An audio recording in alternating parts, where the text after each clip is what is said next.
quand on a lancé Médor, beaucoup de gens nous ont dit ça ne marchera pas. On aurait pu en fait se lancer tête baissée avec l'énergie du premier numéro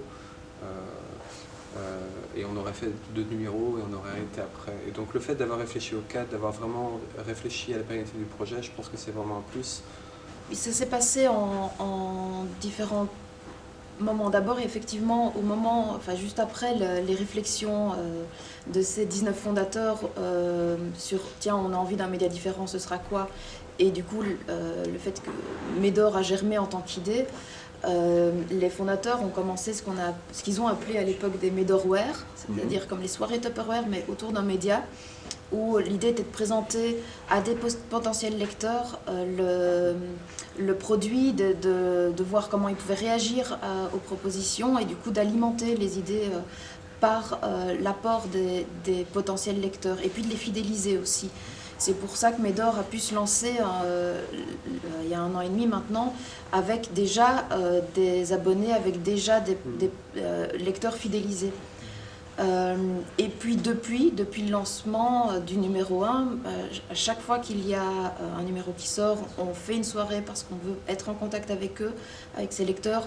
On participe à des événements comme le Live Mag ou des conférences autour de sujets sur lesquels on a pu écrire. Et puis on est, avec les coopérateurs, on est en réflexion sur une toujours plus grande participation des coopérateurs à l'entreprise Médor. En fait, c'est parti des valeurs, de quoi on avait envie.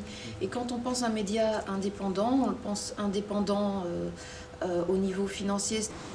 Des médias qui parlent de la Belgique et qui en parlent, on va dire, avec un souci d'aller en profondeur dans les sujets, me paraissait un petit peu absent, en tout cas du côté du monde francophone, puisque c'est assez différent du côté du monde néerlandophone.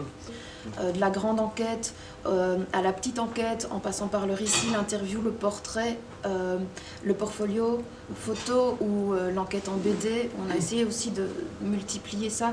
Et je crois que la façon du coup dont Médor se présente, alors peut en rebuter certains, on a des petits retours en disant oh, c'est trop dense, on sait pas lire, mais on a aussi des retours en mode c'est cool, je peux le mettre dans mon sac, ça me suit partout, et puis sur mes 3 mois, j'ai de la matière à lire.